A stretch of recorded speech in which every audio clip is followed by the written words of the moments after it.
الله عز وجل يقول في الحديث القدسي: يا عبادي إني حرمت الظلم على نفسي وجعلته بينكم محرما فلا تظالموا. يا عبادي كلكم جائع إلا من أطعمته فاستطعموني أطعمكم. يا عبادي كلكم عار إلا من كسوته فاستكسوني أكسكم. يا عبادي كلكم ضال إلا من هديته فاستهدوني أهدكم.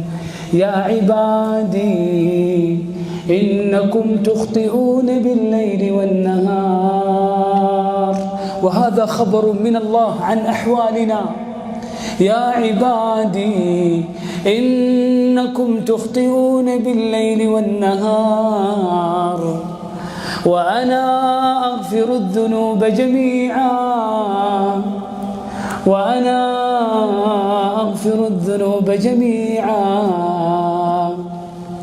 فاستغفروني أغفر لكم. قال الله: ومن يعمل سوءا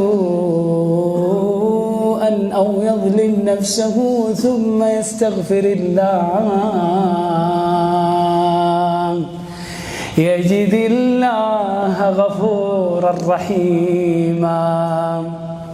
فقلت استغفروا ربكم إنه كان غفارا يرسل السماء عليكم مدرارا ويمددكم بأموال وبنين ويجعل لكم جنات ويجعل لكم أنهارا.